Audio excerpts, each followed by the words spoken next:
Sweet.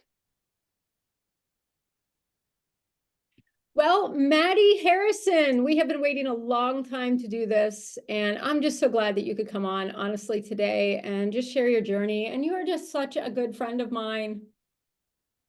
Yeah, and I was just with you guys not long ago in Missouri before I came back here to the UK. And so, yeah, it's just great to have you. Yeah. Oh, I'm so excited to finally be doing this. I think you've been asking me so sweetly, been asking me, hey, Maddie, want to do an interview? Like since, I don't know, fall of last year. Yeah, probably fall of last year. Oh my gosh. Ellen, you are the most understanding person I know. Well, So much grace. I love But you though. I care about you and you're just a good friend. So, hey, it's the right time. That's the way I look at it now. I believe that. Yes, So, definitely. Maddie, I got to know you through Artists Against Trafficking, and I got to know you through other different, groups that we were a part of. And at a retreat we went to, I started to hear your story for the very first time. I didn't know this aspect to your story, and when you shared it, I was really touched by it because of your resilience and your courage and the way that you were able to hold yourself. But I also know that there's always a backstory to these type of things. There's always wobbles and sometimes mess, and sometimes there's a journey to all of it. And so I just want to give you the opportunity just to share your journey. If you could just tell everybody a little bit about yourself, and then we will just Yeah. start right in. Sweet. Yes, I'm excited. Okay. So I'm Maddie Harrison, as Ellen already introduced me. Live here in Missouri with my husband and my dog, who's currently sleeping at my feet. He's so cute. Oh, Maybe he'll make an appearance later. okay. Um, and yeah, I'm actually grew up in San Diego, California, and then moved to Boston, Massachusetts, in a town right outside Boston when I was, I believe I was 11 when I did, 11 or 12. And that was when my scoliosis started. So I'll just kind of go to the beginning, the beginning of the story. It's a great place to start. So I was in, I guess it would have been middle school at the time, or maybe fifth grade at the time. And I got my physical, just like every other kid. And the doctor told me, bend over, check your spine. And he said, you have the straightest spine I've ever seen. And I was like, oh, okay, cool. Mm. So this is when we first moved to Massachusetts, and then school starts. And I really struggled with perfectionism, and I had such a high bar for myself. And as a little kid, like, man, I did not need to do that to myself. And it was nothing that my parents were putting on me. It was me. It was all me. And I mean, the school system in Massachusetts is um, I mean, very, what's a good word for it? They have a level of excellence that they want you to reach. Um, and that I really took that and ran with it. And because of that, I really think my health began to decline. So I'm a little kid Mhm. carrying like 6 heavy textbooks in my backpack on one shoulder every day. Oh my goodness. And I was so stressed. I had horrible stomach aches every night. So I couldn't sleep without sleeping on my stomach. And then I started to get these stress rashes on just the tops of my hands. And kids would make fun of me at school for it. And I was just so, so lost and broken. And man, I wasn't allowing for any help. You know what I mean? Like my mom has always been such a loving, beautiful, beautiful person in my life. And she did everything she could to support me, but I was on my own path. I had to figure it out. And she definitely gave me space for that too. So then, a couple months go by after that first physical when he said, your spine is so straight. Go back for the next physical. And that's when he notices, oh, you have a little curve here. We need to keep an eye on this. Um, so at that Can I point, interject? Can I interject for a second? What do you mean by like a little curve? Was it like, curve, yes. So I can't remember the exact percentage because it was so long. It was probably like a 10 or 15% curve. okay, So not very big yet. okay, But there was a bit of twisting of the spine and also curving, and it was my upper body. So it's my okay, spine, and it was probably more like this was okay. starting. Mhm. Um, so and I mean my theory was that, obviously stress, sleeping on your stomach, don't do that if you do. Yeah, That's just all everybody knows that's the worst way to sleep. But I yes, mean, just the stress, and then also like that's the time of growth. Like the little kid, I was, I mean, I have tall jeans, so my body was growing at that time. And it was just not being guided in the right direction. Um, so after that, we we started going to like a specialist. And I remember them telling me that scoliosis never gets better. It only gets worse. You can't reverse it, is what they told me. You cannot reverse scoliosis. So this is the best it's ever going to look. So you need to get on top of it now. And they were talking about getting me a brace. And if you don't know what a brace is, it's like this really hard cast that they mold to your body that you have to wear for like, I mean, most of the day. Some people have to sleep in it and then wear it for most of the day, and then they only get to be out of it for like 4 hours of the day. So it's a very like uncomfortable thing. yes, yes. And I mean, and I'm already dealing with body image issues at that age. So I'm like, oh Oh, great, add a cast on top of that. Like right. Oh, gosh. I'll stick out like a sore thumb. So I refused. I refused. And my mom and my dad, they're very supportive of me. And they're like, okay, Maddie, what do you want to do then? Like, Mhm. what's the alternative? So we started going to different therapists. So like massage therapy and a chiropractor. It was actually all this one same place. There's this lady who did it all. And so I started going there frequently, and I started to notice like a huge change in just like my comfort. Like it was good. I started feeling better. My muscles felt stronger. Um, and so yeah, and we went in for another checkup, and I'll never forget. So we get another X-ray, and the doctor is comparing the one from like several months ago to this new one, and he was in disbelief. He was like, "Huh, I've never seen this before, but your spine actually got better." He's like, "I didn't know this was possible. It got Okay. better." And during that time, so I left something out, did not mean to, but It's during the okay. times I grew up as Christian, so prayer and miracles and all that, like that was very much something that was taught. Um, Mm, so while I was going to all these different therapies, massage and chiropractic, I was also praying. I was praying. You know, I was stubborn too. I was like, you know what? I have faith bigger than a mustard seed. So yeah, my spine's gonna get better. And so whenever we went in for that checkup and my spine did get better, that just like really sealed the deal on my right. faith. I was like, oh, Right. Yep. there we go. Like this is real. Like God can work in my life. And there is faith in, faith does matter. Right. Right. um, so And then, so we're on a good path, and my spine's starting to feel better, right? Yeah. And then we need to move.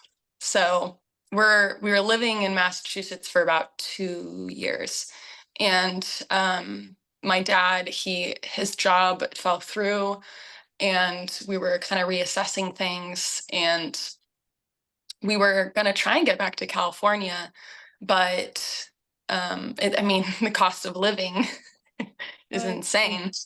I same for Massachusetts, the cost of living, like you need to make a pretty penny to be comfortable.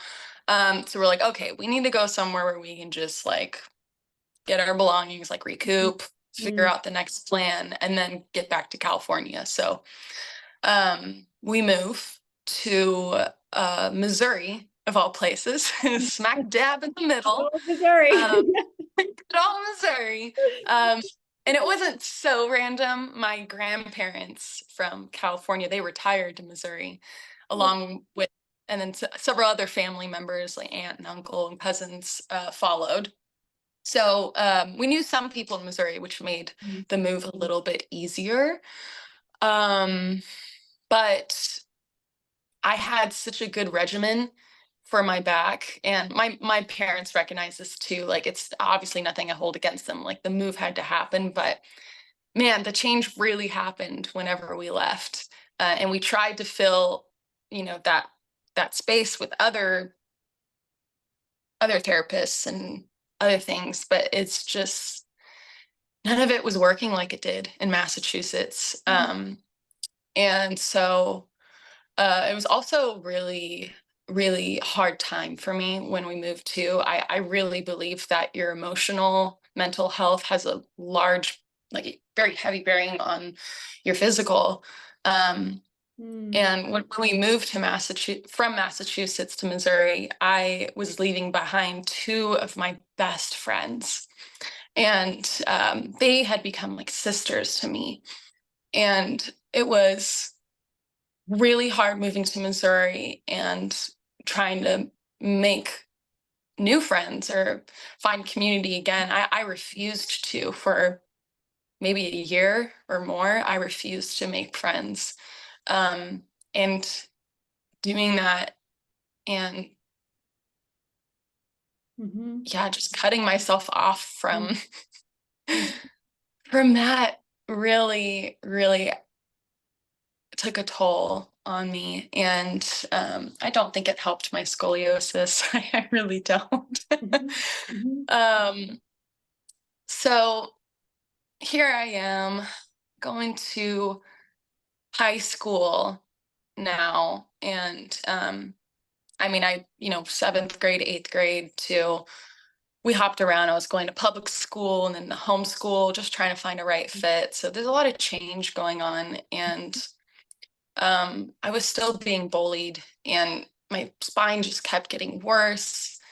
And like on top of that, I mean, being a girl, like in middle school, like it's brutal. Yes. I mean, you're comparing yourself to everyone, everyone's comparing themselves to you.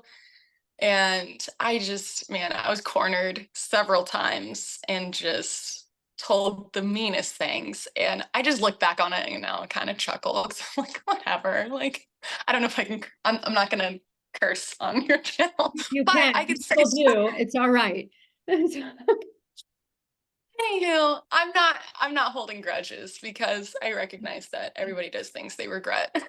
So I'm sure those girls are not proud of what they said to me, so it's fine.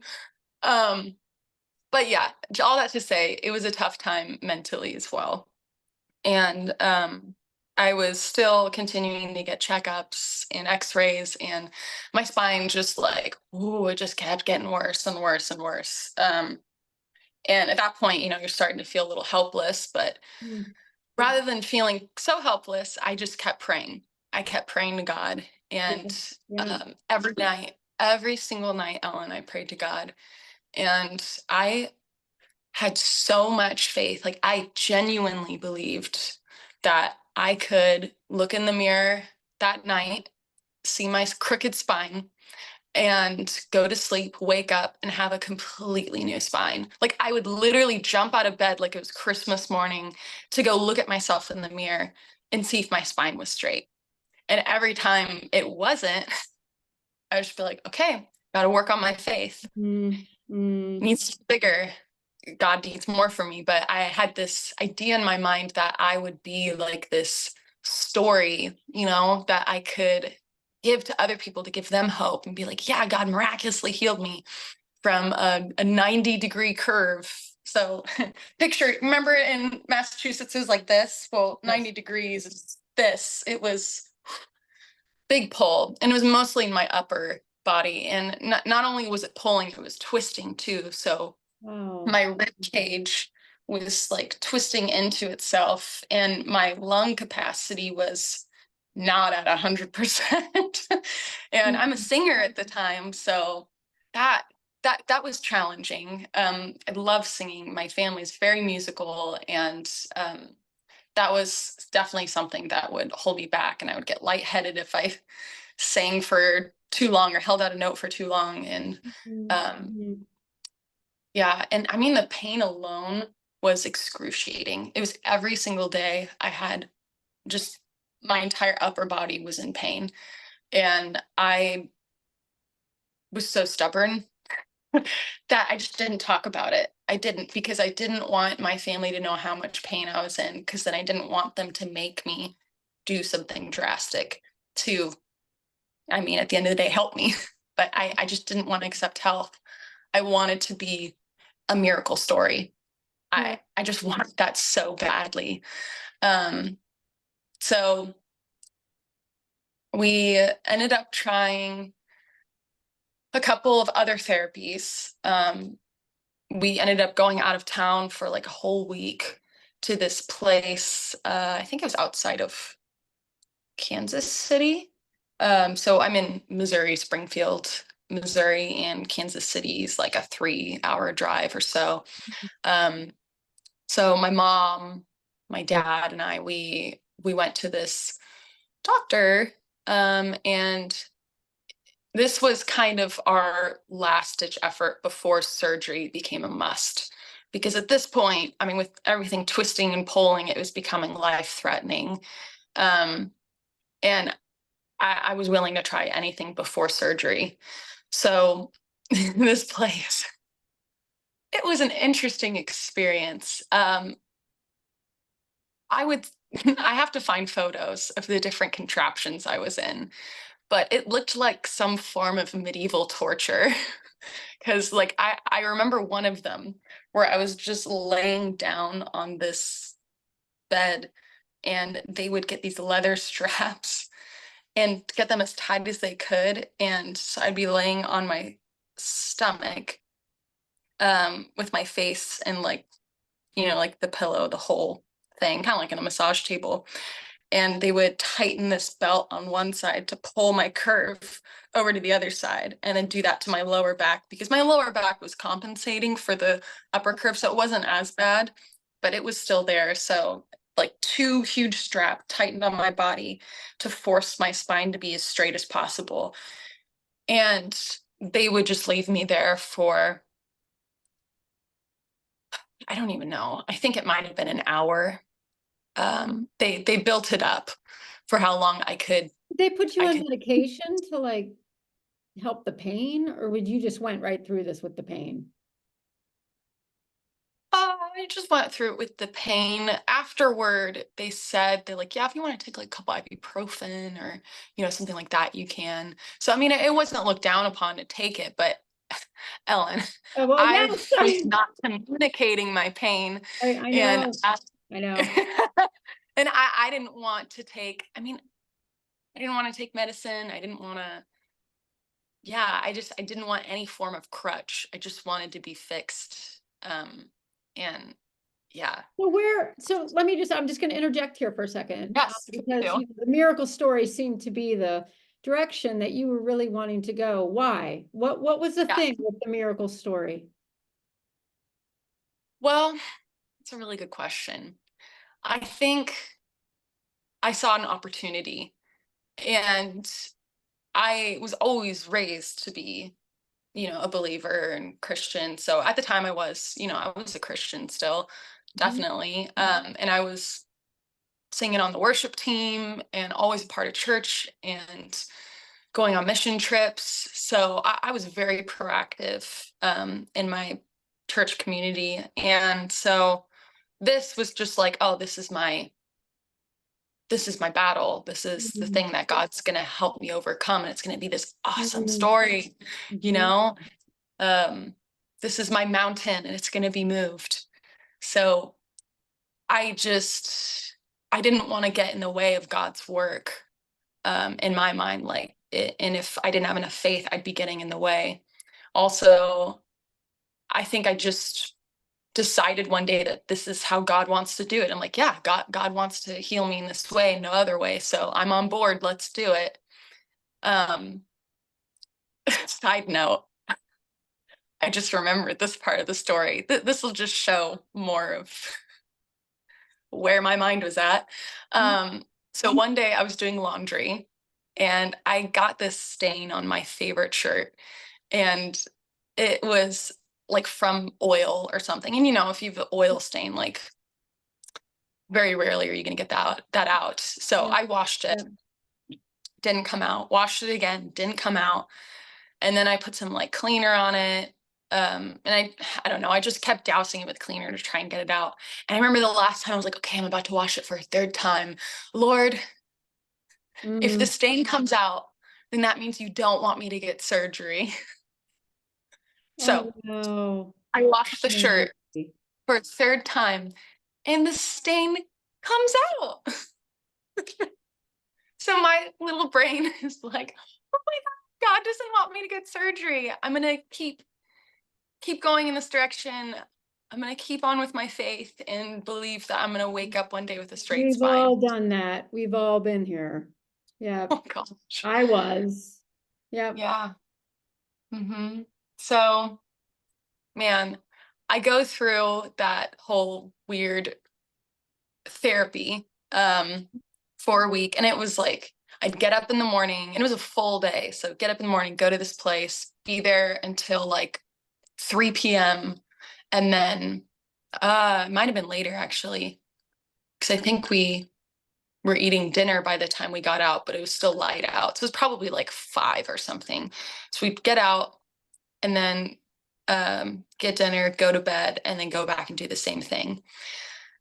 It was exhausting. And that I was starting to reach a breaking point, just because of how intense it was. Because that was just one of the contraptions. There were plenty. Like, I had to balance while they put, like, I'd be standing and they made this whole thing with like weights on it. So it would be like strapped to my torso with this padded thing, like pushing me this way, and then this weight on the other side. So it just looked like it was just so weird. Um, but yeah, and afterwards, so we looked at the x-ray from the beginning of the week and then the x-ray from the end of the week. And there was improvement in my curve, but it wasn't like, it was more of the twist. So my spine was twisting and it was twisting a little less. But I was still at a 90-degree curve. So they sent me home with this contraption, the one that you stand and you balance, you like stand on this weird ball thing and put this in for, I mean, you want to do it for as long as you can, but I think he tasked me with doing it like 2 or 3 times a day for 30 minutes, something like that. And as a kid, like, I'm in high school, I'm trying to enjoy my life, and like, oh, sorry, I can't go out. I need to go home and put this weird contraption on me. So I kept up with it for, several weeks, but then I got to this point where I was like, Mom, I can't do this, because I wasn't getting the change fast enough. It didn't feel worth it. And at this point, like, a brace was out of the question. Like, the brace is for when you're younger, you're still growing, the curve is starting. And what that does is it stops your curve where it's at. So that makes it so there's no chance for it to get better or for it to get worse, which was also one of the reasons why I didn't want to do it, because I believed that it could get better. So couldn't do the brace then. And at this point, I was, at 90 degrees. It's worlds away from what it looked like when it first started. I was like, man, wonder what would have happened if I tried that brace out. Is that, do you ever think about that? I mean, did you have to go through some feelings of regret for not doing that, you think? Or what?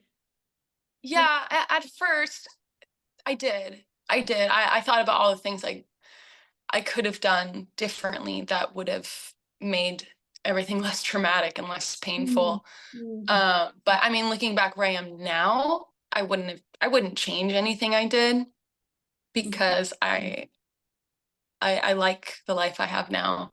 mhm. And I mean, my spine is at 30 degrees currently, which is more than where it started when I was younger. Sure, But sure. um, my quality of life is good. Yeah, So yeah. I learned a lot of really important lessons along the way. One of them being that I don't have the power to tell God what to do. Like I don't get to be like, "Hey, you're going to heal me this way because I believe it." That's not how it works. Mhm. I'm sorry, that's not how it works. Um, so yeah, I get to this breaking point and we decide to move forward with surgery. And spinal fusion surgery is very invasive. Um, don't look up YouTube videos of it like I did before I got it. It is, Yeah. oh, I mean, it's a little gory to look at, but it's pretty much like two titanium bars in your body that they screw in to your spine to straighten it. Um, so leading up to that, I did a lot of work to make sure my body was strong and that it was flexible because I wanted them to be able to move my spine as far over as possible. And starting at 90 degrees, like that was asking a lot. Um, so Yes. I was doing yoga with my mom several times a week. And I mean, it was good for a lot of the strengthening and balance poses, but also just like, keeping things flexible and malleable and all of that. Mm, Um, so, and at this time, I'm still praying. I'm still praying to God for a miracle because I'm like, why not? I'm going to keep praying, even though I'm moving forward with the surgery that he told me not to do because of the t shirt. yes. Oh gosh. Yeah. So I get to surgery day, and I remember feeling this overwhelming sense of peace um, the entire day. I thought I would be filled with fear because they're literally about to slice open my body. And I was going to be in the surgery room for like, I think 8 hours. Right. Um, so yeah, it was an unexplainable, just like amount of peace. And I know that part of it was I had hundreds of people praying for me all over the US, all my friends, all my family praying for me that, everything would go okay and that I would, be comforted. And I truly felt that. It Yes. was weird. It's almost like intoxicating, if that makes sense. Like Mhm, mhm. there was no ounce of fear or uncertainty or anything. And they hadn't even put the drugs in me yet. Right, So, um, yeah, I do remember my parents. It was harder for them, obviously, because right. gosh, having to wait for 8 hours, just praying that your daughter's going to be okay, like that's intense. This was I need to give timestamps. So scoliosis started in like 2011, 2012, 2011, 2012. And then I finally decided to get surgery 2016. Um, I graduated high school 2015, so I was just starting college. Mm, So that's the age I was at. I was about to turn 17 mhm, um, when I decided to get spinal fusion. And that was like right before the cutoff for where we were going to get it. I went to Shriners in St. Louis, and it's a children's hospital. right. And I am almost at the point where I'm no longer a kid. That was part of the decision as well. I was like, wow, it's kind of now or never, Mhm. at least for it to be covered, because we didn't have to pay for any of it. Okay. None of it. Wow. It yeah, it was amazing. So go Shriners. Yeah, yeah, yes, yeah. Yeah, yeah. So I go into the surgery and come out, and they were very happy with how it went. They were surprised that they were able to get it to a 30-degree curve. They were not expecting that. They were expecting maybe like 45 degrees from a 90, maybe 50. But they're like, yeah, we were able to really push it over. So there's some major improvement, and you are much taller now. Mhm. So that was fun. I think I was probably like 5, like 5'6", 5'7", and then I get into surgery, come out, and I'm like 5'9". Wow. Yeah, yeah. And man, with spinal fusion, oh my gosh, you have to be getting out of bed the very next day and walking and standing. Like they don't let you just lay around, which is great. You're not supposed to. You got to start healing. Right. But I vividly remember that us just walking around the hospital in my little gown, and I had so many people come to visit me. Um, like grandparents. My grandparents from California drove all the way out in their RV. Wow. Um, and that was a blessing because we had to drive back like man, I don't think I was even in the hospital for that long. It was maybe like 4 days after the surgery, and they're like, okay, time to go home. Oh my God. And I know, I'm still like this, have stitches in me, and I'm loopy on drugs still. And my mom's like, oh my gosh, how are we going to get her home? She can't even sit in a Mm. chair for long. Like I couldn't. It was part of my like regimen to try and sit in a chair for as long as I could. Like there's no way I could sit in a chair for like 3 or 4 hours from St. Louis to Right. get back home. So my grandparents had that RV. I got to lay down in the back and don't even remember the trip. But yeah, so healing, recovery, that's months long. Um, and it was very painful. Um, and my mom is a nurse now, and she's Okay. always wanted to be a nurse, but at the time she wasn't. And I know that her taking care of me in this time, and like in the hospital as well, and managing my pain medications and all that, it just kind of like sparked that for her again. And she's like, man, I really, really know that my calling is to be a nurse. And so that's really beautiful for me that I got to be part of that for her. Because she is the most amazing nurse Mm. ever. I'm not biased. It's just true. She is. But yeah, so the painkillers, I was on like, muscle relaxers, oxys for a while, a Mhm. while. And she did so good weaning me off of them. But I do remember I had a couple of really bad days uh, where, I mean, I ended up going back to work, but I just had a desk job. So I didn't have to get up or do a ton.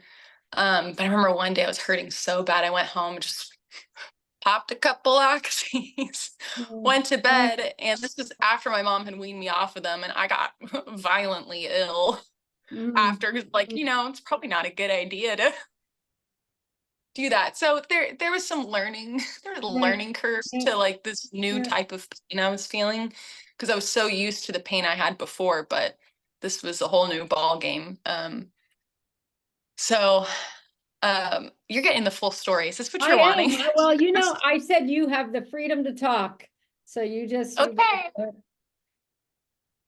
I don't think I've ever told this story in so much detail in one sitting. This is very new for me. Um, cool. So yeah, navigating pain, navigating the recovery process was very challenging. Really fortunate to have my mom, who was always there for me.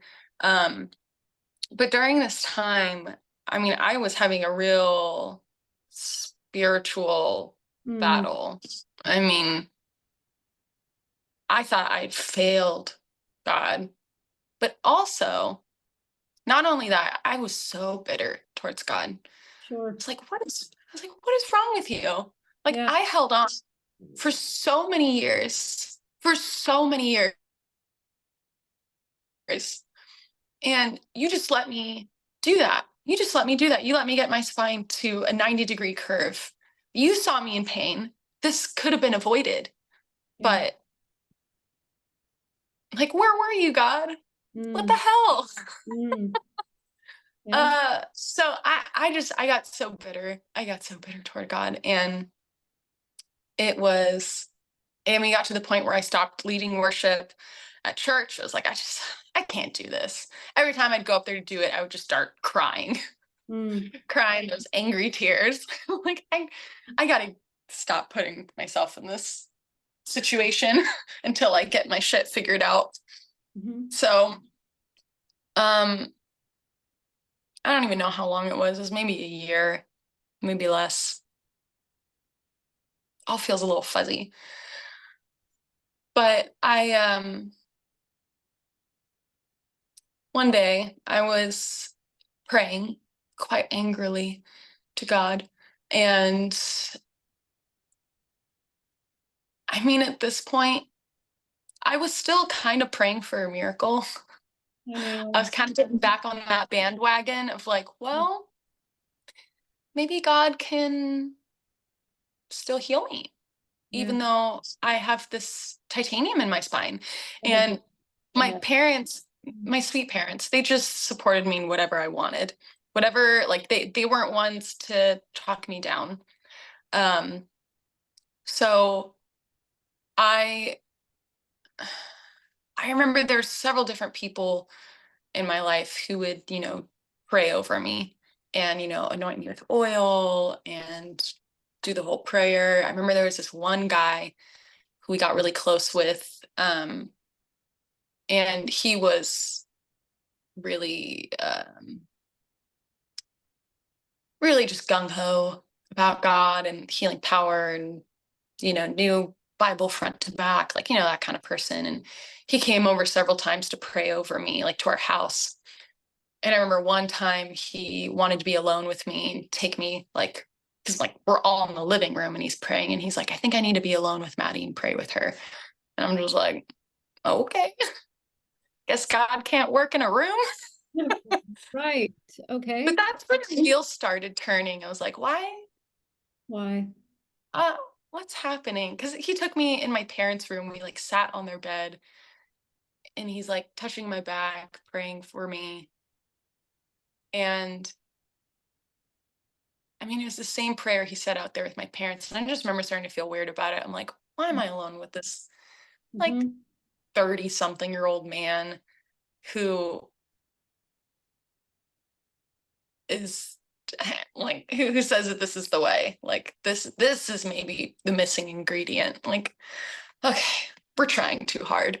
So it starts to kind of sink in. I'm like, I think I need to stop looking for a miraculous healing because that's not in my story. That's not that's not it. I'm wasting my time. So yeah, the bitterness, all that. But I get to the place where I'm praying and I'm finally letting go of that dream of because that's what it was, honestly. It was a dream. It was me wanting to have this big thing happen and give all the glory to God.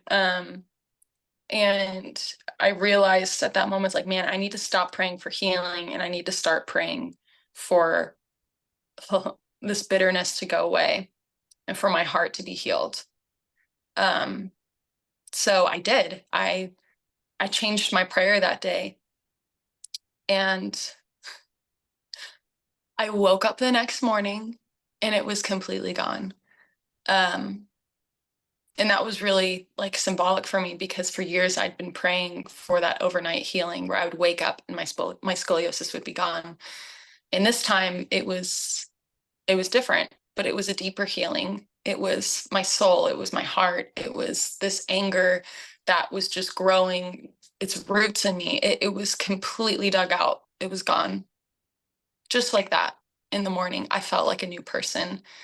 And ever since then, I've just been working more on my own like mental health and figuring out my own body image issues and trying to find community in that. So I started a Instagram page. This was amidst 2020 COVID year. So, we're in quarantine and got plenty of time on our hands. So I'm like, I'm going to start a body positivity page. I'm gonna do it. So I did, and it got some cool traction. Got a lot of awesome connections with people just from different states, like, oh, my daughter's getting spinal fusion, or I have scoliosis, and I need some form of support group. And so it was really cool to be able to cultivate that space, while also just trying to spread the message of, hey, you're not broken, you're enough, you're beautiful. Yeah. There's perfection is not beauty. Like, you're exactly how you need to be. And so that page was cool. And then it kind of fizzled off for a bit. And then this year's been a very rough year for me. And I've genuinely just been trying to fill my time with things. Mm. But in the page, I decided to kind of revamp it. And if you guys are aware at all with Instagram and how your content gets seen, it's all about reels. I'm making these videos for people to actually see what you're doing. So I've made it a unspoken goal but now speaking it, I guess, to post every weekday. I mean, until I don't want to anymore, but that's what I've been doing for like the past month. Been posting every weekday, taking a break on the weekends, just a reel, just about, any topic that, relates to mental health, body positivity, or scoliosis. And this kind of sparked back up for me, not only because I was going through some really deep grieving this year and just trying to find anything to do to find purpose again. But also I was searching on Instagram for scoliosis, and I just wanted to see what content would pull up when I looked up scoliosis or spinal fusion. And all the content was just like these impersonal, like, videos about like, this is what scoliosis is, and it's like a weird graphic of like the spine curves, and I'm like, okay, that's informational. And this other one's like, yeah, so for you to feel better with your scoliosis, you need to do these exercises every day. And that was it. It's just a very impersonal page of like weird x-rays, different workouts you can do, and that's it. Mm. And I think there's a place for that. Yes, like, it's cool to know what workouts I can do that'll help me. But I just see this really huge gap in addressing mental health around scoliosis. And all these posts are telling you how to fix or how to change yourself. But I'm like, nah, I'm going to start some pages on how to accept yourself, how to be okay with your scoliosis, how to love your Mm. scoliosis, which sounds weird because I mean, scoliosis is like this chronic illness medical term, but like, normally you're not supposed to love something that hurts you. But if you have to live with it, learn to love the lessons that it gives you, learn to be present, learn to, endure. There's a lot of wisdom you can gain in that. And so that was pretty much my reason for starting it back up again, for being more consistent, just seeing that gap. So Yeah. if I can just interject here, because you've spoken Mhm. on some things that I would love for you to even just clarify a little bit deeper if you Yes. can for people, but you said that there were many lessons that you learned from all of this. And you said this was one lesson over here, but there were many lessons. Can you Mhm. share the lessons that you've just learned in this journey that you've been on? What are they? Yeah, yeah, definitely. I think for one, um, I mean, the very first one was that I can't tell God how they're going to heal me. Mm. That's not that's not in my power. That's not something that I can do. And that was something that I was taught for a very long time, that we possess the power to heal each other, and that we just, name it in Jesus' name and you will be healed in this way. Sorry, that doesn't work. I tried it for years. Mm. It doesn't. Um, and I know that there are stories of different things happening. And heck, I Yeah. left a whole chunk of my story out. I kind of forgot about this, but during the time that I was praying for my own healing, I was praying for other people's healing too, and I was seeing healing happen. Oh, I get it. Mm-hmm. Yeah. So I was going to they called it a co-op. So I was being homeschooled, but I went to this co-op for like once a week for curriculum and social interaction, so I wouldn't become a weird homeschooler. um, and so this was on Tuesdays. We would go, and I had a friend who had what was it? I think a misplaced disc she has, and she still struggles with it. And I remember I was like, well, let me pray for you, girl. Let's do this. And so I pray for her, and it pops back where it needs to be. And she's like, yeah, wow, I feel a lot better.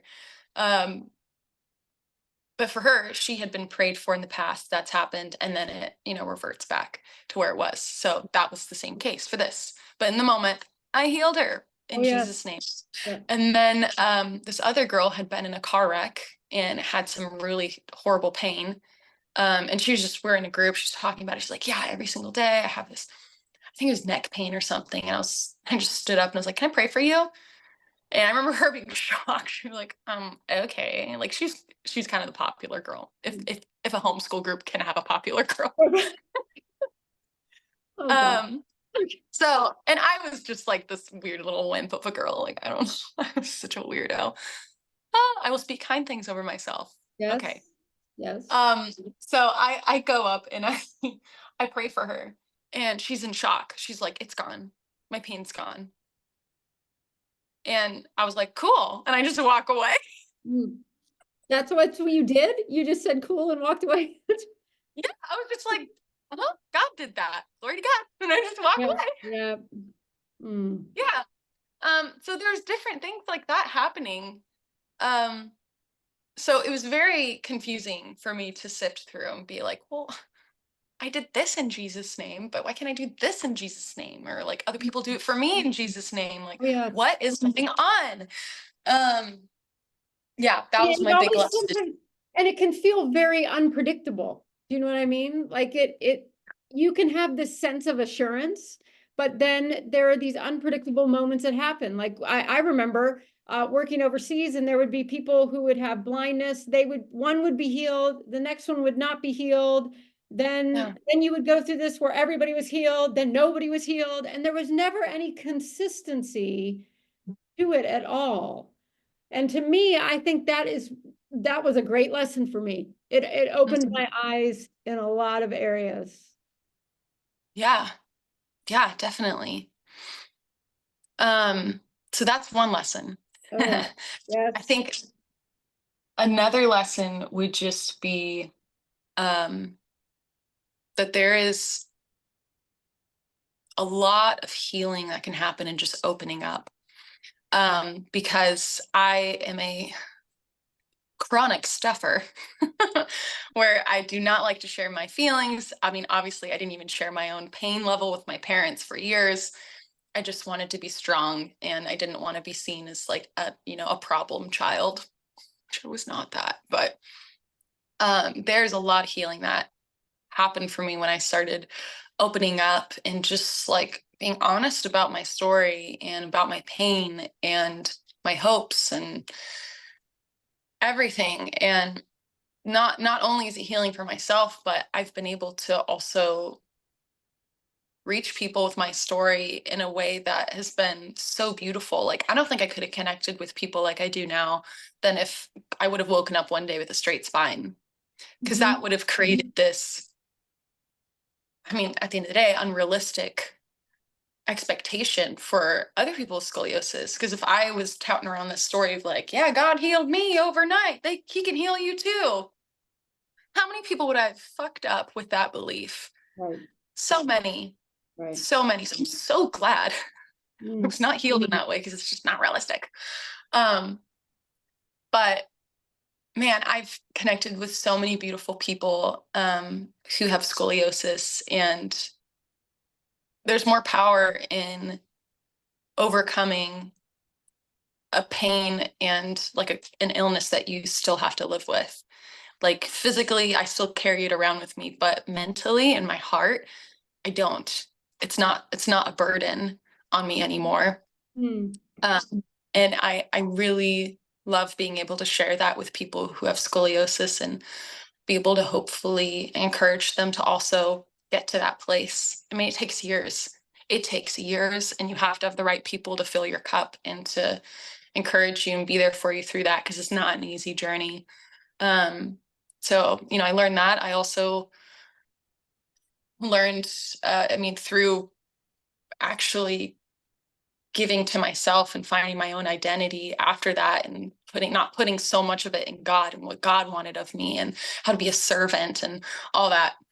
Once I set that aside and be like, okay, how do I take care of me? Because I'm a bit of a mess. Right. Yes. I think one of the lessons too I learned is that it matters the people I surround myself with. It really does. And my husband was a really amazing start to that realization. He's an amazing human, Ellen, as you know. Love Destin. I'm rooting over here for Destin. Yes. Go Destin. Oh, He's amazing.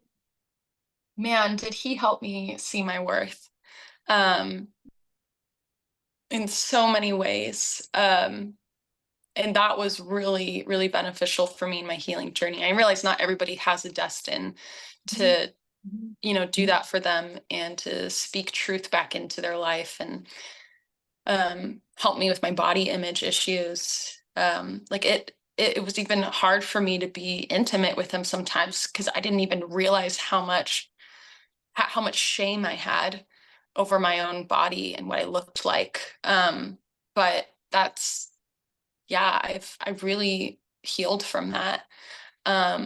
So yeah, I'm just hoping that in this community I'm putting together, that I can help be that support system for people who might not have that person or that group, or maybe they haven't found it yet, they're still working on it, because that goes a long way. That really does. So yeah, the other lesson was that I can't do it alone. As much as I want to fix my own problems, I can't do it alone.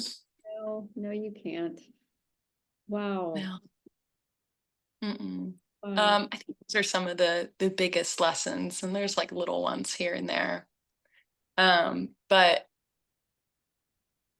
oh man, I think I just had to start seeing myself as like a work of art. Like every human, we're all beautiful.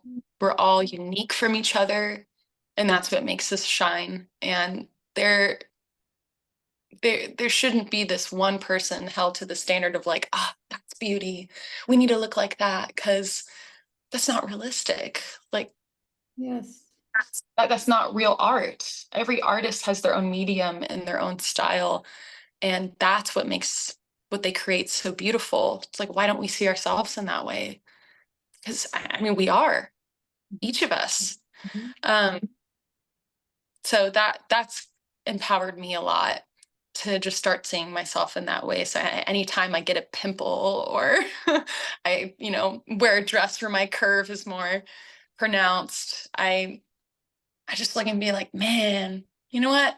You're a work of art. you're gonna look different every single day, and that's beautiful. Like I'm gonna change my hair like every month, and that's beautiful. Like it's Mm. expression, it's a journey, it's healing.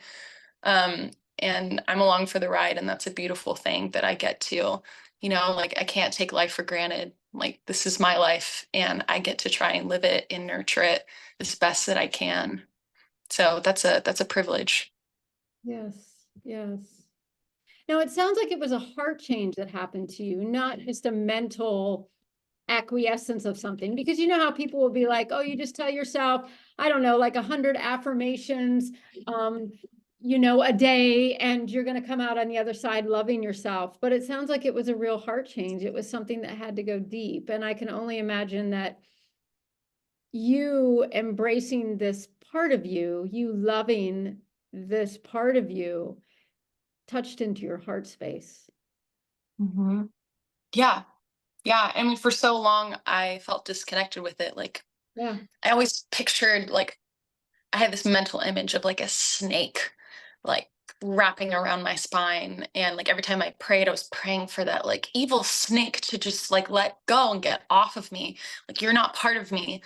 And after all this and where I am today, I've like come to realize no, there's no evil snake Yeah. twisting around my spine. This is my spine. This is mine. And it is a beautiful thing, and it holds me up every day.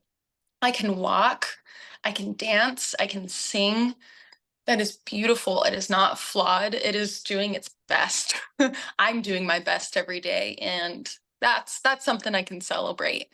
Mhm. So, man, yeah, I already forgot your question or where I was Oh, it's going with that. okay. You're good. You're good. No, go for it. Yes, oh, I know what I was saying. So I for so long I felt disconnected from my own spine, and like it was just this other thing. It wasn't part of me, but I've been able to accept it as part of me and like become one with it.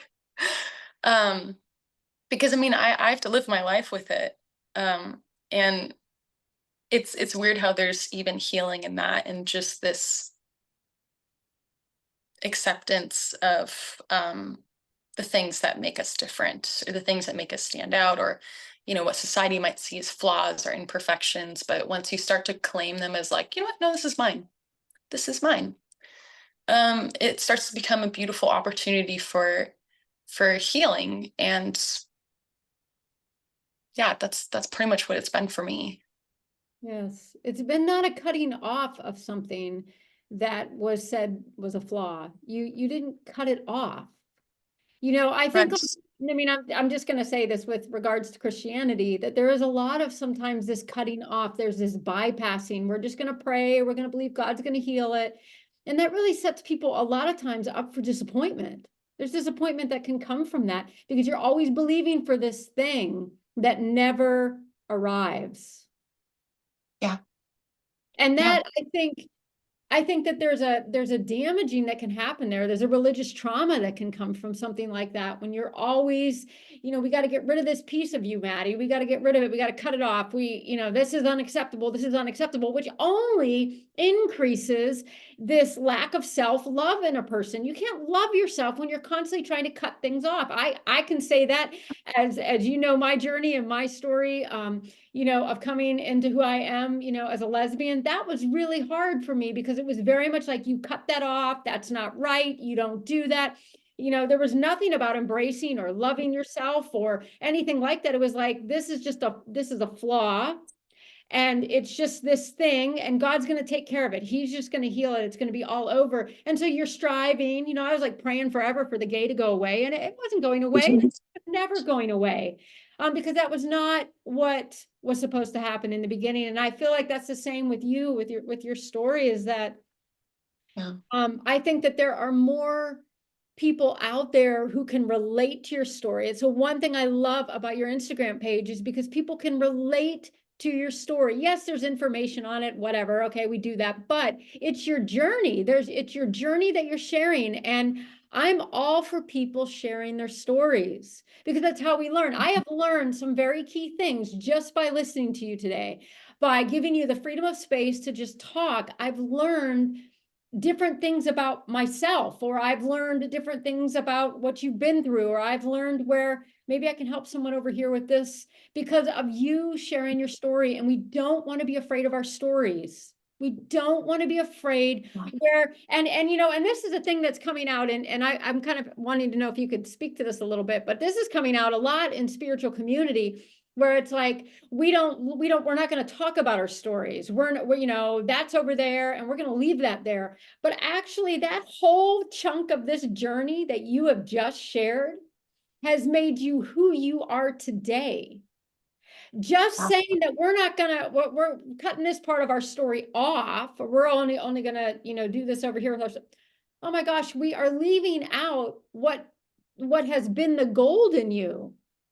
The gold, the part of you where you've grown, you've learned, where you've become who you are, the compassion that came from this. Because I'm telling you, I just kept feeling it oozing out of you. I was like, this has to be one of the lessons you've learned, is compassion. Not just compassion for yourself, but I would guess for compassion for other people. Would you say that that's something you learned? Yeah. Yeah. You know, it's funny. I've been trying to get into meditation more. And the last meditation I did, and it was just like a 30-minute meditation. In my mind, I was thinking, like, who do I want to be? What do I want to be to myself and to others? And two words came to mind, and I just kept repeating them again and again in my meditation. It was compassionate and present. That was it. That was me. I'm like, that is what I want to be for myself and for others. If I do anything in this life, it's those two things. So yes, I think compassion was a very, very big lesson for me. Yeah, like compassion of like accepting, seeing people for where they're at and not where I wanted them to be in life. Because for me, I was so focused on this future self, who I would become after I was healed, that I started to project that onto other people of like I, I don't want to talk about people if they don't want me to talk about them, but someone really close in my life, who was going through some really hard obstacles and making some really rough life decisions. And I had to watch that every day. And I don't think I was able to help them like I should have, because I didn't have compassion for him.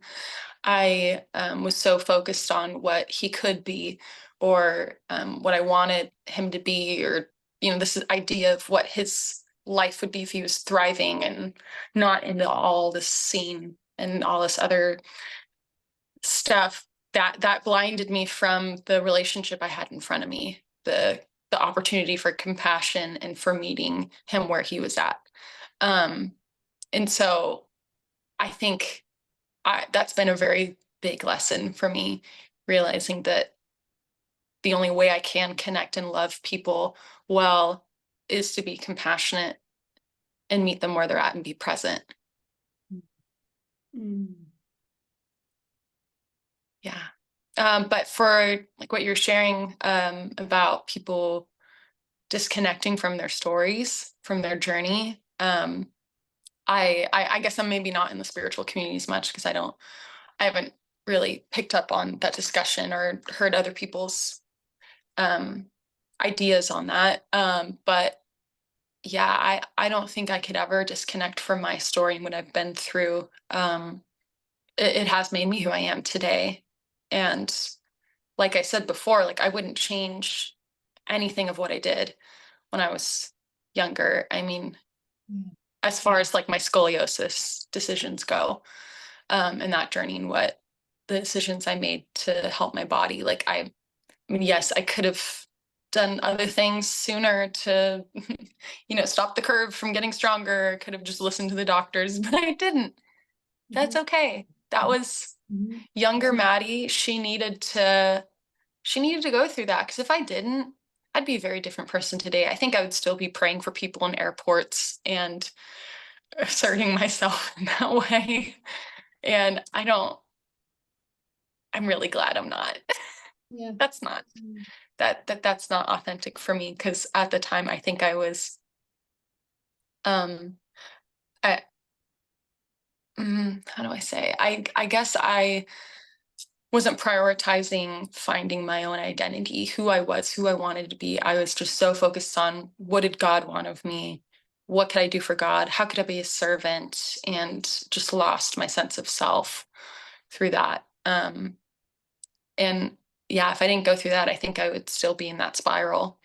I think I'd still be stuck in that. So I'm thankful for my story. This is weird. I'm thankful for my scoliosis. Mm. Mm. Yeah. Yes. Yes. You know, when I have spent time with you, Maddie, there's like no shame. Like I can feel it all over you that there's no shame. Like they're just, you just know that you're beautiful and altogether lovely and that you are priceless and who you are is absolutely amazing. And I never sense shame. I never feel shame. When you know, when I'm in your presence, I never, there's just a true grounded, authentic, compassionate woman that has so much to give. Like you have so much wisdom and light on the inside. And I know that it's come because of this journey, because of the bumps and the turns in it and all the The things. twist. Yeah, the twists, yes, the twists, it's come, who you've become is astounding. So I have a couple other things I just want to ask you um Yeah. before we go. And one is, what should people, when and then they're facing scoliosis, and maybe they were your age when it came out, what should they be looking for in terms of care, in terms of medical care? Like, because there are so many modalities out there, there's so many different things. What would you say to somebody who's just starting out? I don't know where to look. What do I do for my daughter, or what do I do for myself? What do I do? Yeah, yeah. I mean, if you catch it early on, there's so much you can do, and it's really exciting. Medical science has come a long way. There is this procedure called tethering. It is much less invasive than spinal fusion, but you get very similar, same results. It's super cool. They only make a incision on your side, and they put this like tethering type contraption in your body, so it'll pull your spine in the right direction. So the healing time, the recovery is so much less. And I mean, obviously, you go to your doctor, they'll tell you if you're a good candidate for that. But that's really cool. That was something that I wanted. But at the time, my spine was it was too far gone for tethering, unfortunately. But that is a really cool procedure out there.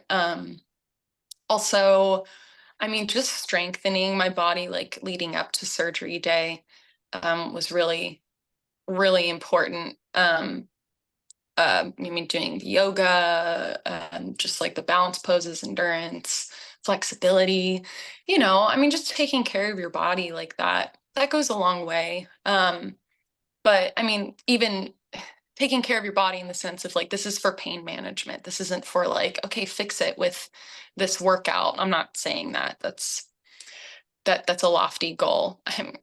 It just, in my experience, a lofty goal. Mm. um, but yeah, I think if you can put your trust in your doctors, and I mean, especially if you're younger and you're getting the help that you need. I mean, if you go through Shriners, that's awesome. They have amazing doctors, who will give you the best treatment. Um, but yeah, and I mean, don't be scared of a brace. Don't be scared of that. It's it's not as scary as I made it out to be when I was little. Granted, I never had one, so I can't speak to actually that experience and having it, but knowing the way that I stood out to people when I was younger with my curve. Um, Mm. and I mean, there's a lot of power that you can gain from just letting it roll off. The things that people say or the glances you get. if you can just recognize that and be like, I am a blip in that person's story, they're going to forget what I look like in the next minute. And the real opinion that matters is my own of myself. So if you can keep coming back to that and asking yourself, well, what do I think of me? And just finding your foundation and grounding in that, that's where the real healing comes from, and your confidence. It doesn't come from what other people tell you or give you. It comes from what you tell yourself. So yeah, but okay, maybe I went on a little tangent there, but Okay. medically, yes, there's lots of things. There's tethering, there's spinal fusion, there's getting your brace. I mean, chiropractic care, massage therapy, that helped me. I mean, as long as you're getting opinions from other like actual doctors, I think you're in a good place. So yeah. What about mental health? What would you say for people to work with their mental health? Because both go together. Yes, they do. Yeah. I think something for me that was kind of a gap was finding a community of other people with scoliosis. I think I would have benefited a lot from having that. And I think it, and I mean, finding the right community. I'm not talking about just like finding people who are Yes. sharing ways to fix it. Yeah. I mean, just like people who can be like, oh man, I went out to the grocery store today and this lady like asked me what was wrong with my back, asked me if I'm getting spinal fusion. Mm. And like, God, that really annoyed me. And just being able to talk to people are like, oh man, I get that. Somebody else stopped me and asked me about my scoliosis, or just having a group of people who'd be understanding and just know what it's like to get through it. And I think I'm starting to get that community now. And that's really cool. And I think I'm able to kind of provide that for people too. That kind of safe space that I think I needed. Because I mean, we already talked about this, but it was in my mind, it was seen as a flaw. It was an imperfection. It was a burden. Like I needed to get rid of it. I didn't want it to be part of me. Just didn't want it. So I think because of that, I wasn't able to, I mean, I didn't even know how to look for a community of people who would even speak positively about it. I didn't even know that would be out there. So I think just realizing that there is positive talk and acceptance in a body that looks like ours. And there are people out there like me who are okay with it, and they can help you be okay with it too. So I think that's important for mental health. So find my page. That's your first step. Find my page and we can connect, and we can talk about all the crazy stories and find healing together, because it's really a beautiful thing. And I mean, go to therapy. Oh my God. Mm. Everybody needs to go to therapy. Oh, I'm a firm believer in it. I am. Everyone. Man, oh goodness. And because like a lot of the things, so I've been going to therapy for over a year now. I mean, could have gone sooner. That's okay. I've been going for over a year now, and I don't think I've rarely brought up my scoliosis in my appointments, but almost all my problems, they can definitely stem back to my scoliosis and the different mindsets um that I gained during that time whenever I was in a really dark, painful time. Like a lot of that came from my scoliosis journey. And so being able to unpack that with someone, who's calling, sorry. That's okay. Okay, that's gone. But being able to unpack that with someone has been really, really healing. So yeah, find that therapist, find that safe space. Mm. It'll go a long way. Yes. Yeah. Yeah. Madi, Mhm. you're great. I love you. I love having you. Oh, love you. You're amazing. This has been really cool. just the rawness, just the ability for you just to be really candid. You've been really candid in this. You've been really vulnerable in this. You've been really just sharing you. Yeah. Oh, thanks. Well, I feel like I'm just talking to a friend, so I can't see who's watching this live right now. No, I can't either. So Explanation. it's all good. I hope I didn't cut you off there. No, no, you didn't. You didn't. I don't even know what I was gonna say. I think I was probably just gonna say something. Actually, I don't know. So yeah, I said what needed to be said. Do you have any final things that you would like to share with everybody before you go? Because now's your time, Maddie. Now's the time. Um, oh my goodness.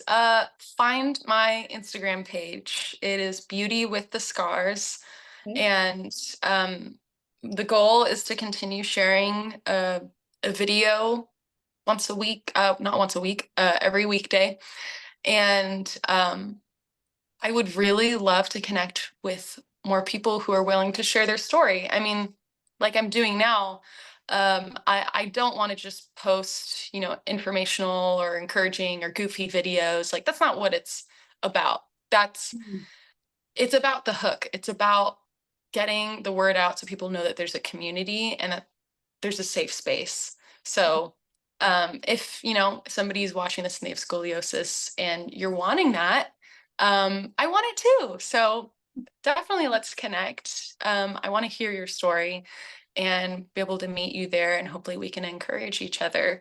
Um, so yeah, I guess that's my final thought. I'm here for you, and you don't have to be alone in this weird scoliosis journey, because it's a lot more common than we realize. So also don't compare your scoliosis journey to mine. Like even if you have a little scoliosis and it's not a big one, like we don't need to get on the comparison train. I've had some people be like, well, mine's only this, or I haven't gone through spinal fusion like you. It's like that doesn't matter. That doesn't matter. The same insecurities are still there. It doesn't matter the size of your curve. Like you're still welcome. You're still accepted. This also goes out to people who don't have scoliosis. And I've said that on my page too. Like, yes, it is for scoliosis awareness, but it's also just for like mental health and like body positivity and trying to cultivate a community around that. So yeah, if you're a human with insecurities, you're welcome. Which is, I think that's all of us. I think it's everybody. Yes, absolutely. Oh my gosh. Maddie, this has been a real pleasure and just an honor to be here with you today. I'm just so thankful that you said yes to this interview. I'm so thankful that you just said to share that you said yes to sharing your story. And I'll, send me the links and everything to where things are. Because you know me, Miss Techie here. And send all that to me. I'll post it. This will, for everybody else who is on Instagram, this is going to go up with a link that you can connect to my YouTube channel.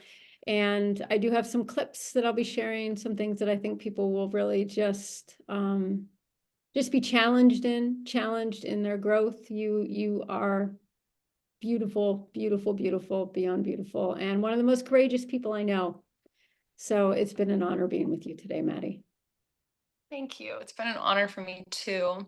I love you, Ellen. You're such a beautiful friend, a beautiful human.